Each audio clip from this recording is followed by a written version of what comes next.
Hi team, today we're going to make pumpkin and Parmesan soup, which is just an absolute crowd pleaser in those colder months when you're after something that's really nourishing, comforting and warming.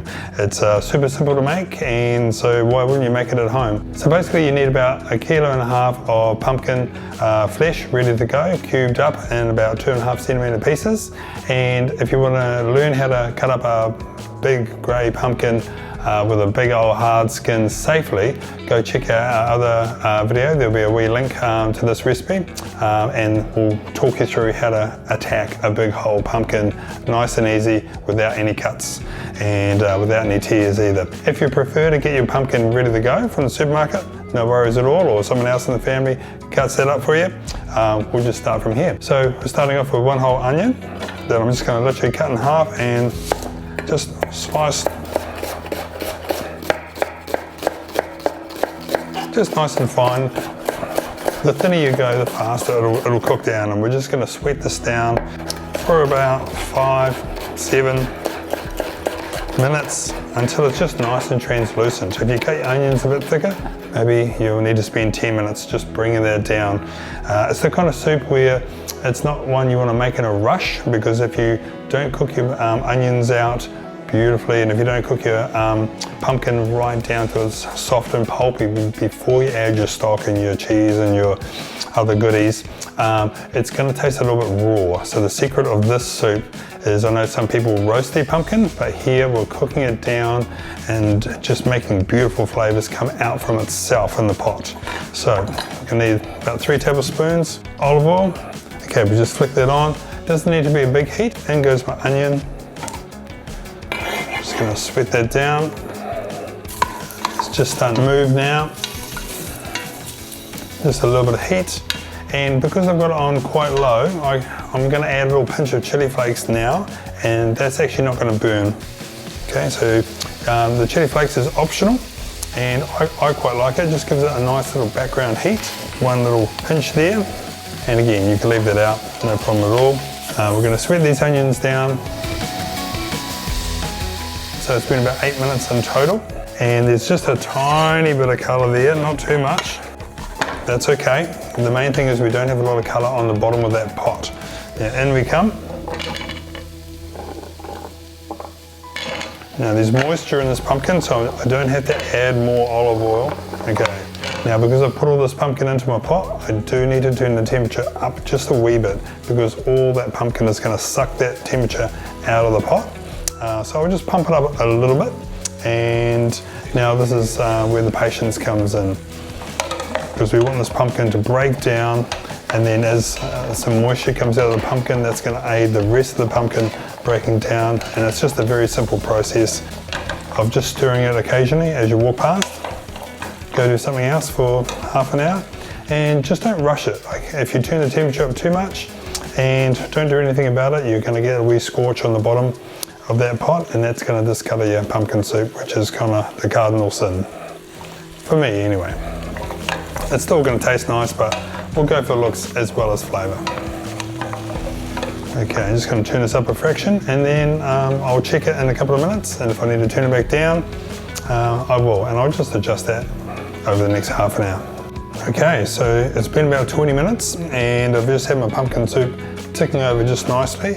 I have adjusted the temperature up and down a little bit, and here it is after 20 minutes. So you can see that it is starting to break down, and that's great. Like, it's just doing what pumpkin does when it cooks. It goes all mushy, and I'm just going to pull that aside, and you can see there's not a large amount of colour in there, and that's because I've controlled the temperature and I've brought it down when it sounded a little bit high.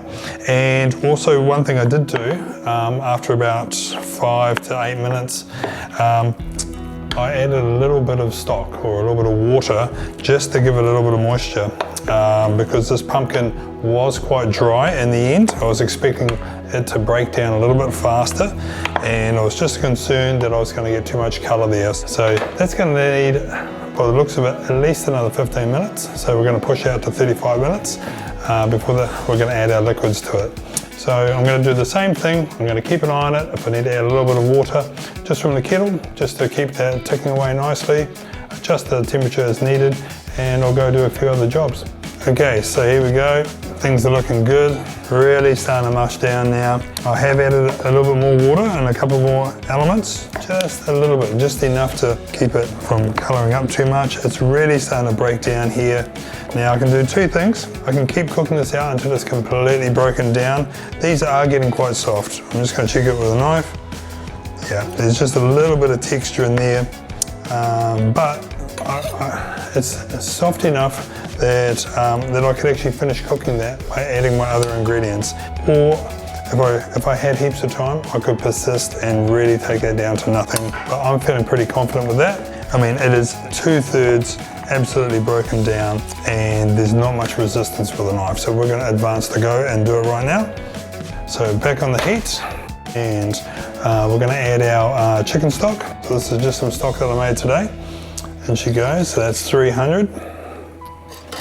And I'm just going to pour this in. I'm just going to hold back 100 mils and just see how much I need. And she goes. Just hold it back. Just pop you out of the way. Now I can turn my heat up because I want to bring it to a simmer. And I got 150 mils of cream. So it's not too much. It's between 4 people. Just going to add my Parmesan, which is 50 grams. Just going to stir that in. Yep, just a couple of small lumps there. Gorgeous colour, which is exactly what I want. Not too dark, nice and bright. That's going to absolutely match the beautiful flavour we're going to get. Bring that to a simmer, turn it down, cook it till that last little lumps of pumpkin is really soft. Just going to simmer it. We're not going to boil the heck out of it. And those little chunks are beautiful and soft. And just by stirring it, just back on the stove a minute or so ago off camera, you can see it's really thickened up, okay? So that 100 mils that I had on standby, from that 600 mils, I'm gonna pour that in and we're gonna blitz this up now. Now I'm just gonna add my salt. So I'll add 3/4 of it. So that was about 7 grams of salt, or 1 good tablespoon of flaky sea salt. And that's going to be really good. And now I'm going to give this a whiz. Excuse the noise. Buy the best one of these you can because they do make a difference. The cheap ones are noisy and loud. This one's not too bad. You could just put it in a food processor, but I much prefer, personally, just washing a little stick blender stick.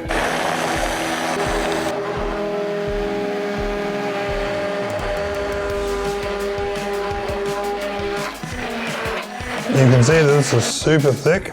What I can do is just add either a little bit more water or a little bit more stock here. And again, it depends on the pumpkin. So 600 mils of stock at the start is a good guide. And if your pumpkin is quite dry, not as much water is going to come out, so you can add a bit of extra stock. Okay, so I'd rather add stock at this stage rather than more cream because I don't want to make it super dairy heavy. That's an extra 300. And that's just going to make the pumpkin puree move over the blade of the stick blender.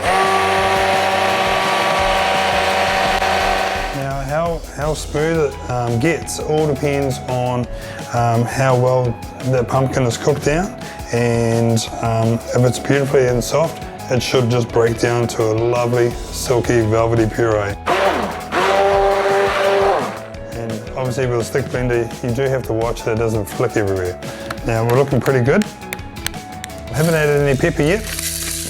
I quite like pepper, so I'm going to give it a good old nudge. I like pepper. And I'm just going to check the seasoning. We didn't put all of that tablespoon of salt in. Okay, I'm just going to try that. Yep, that does need it all. And she goes. It's pretty close, just needs a little bit more. Okay. Oh man, that's so good. Here we come. Get rid of you. And there comes our friend here. Look at that. That is warm, delicious, and oh so nourishing.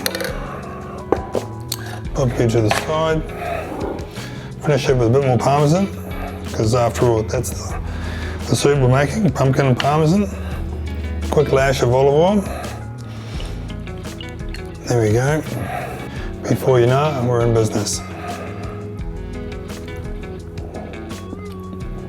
And pumpkin Parmesan soup. So simple, so easy. Spend the time and you'll get the reward. Thanks very much. We'll see you again soon.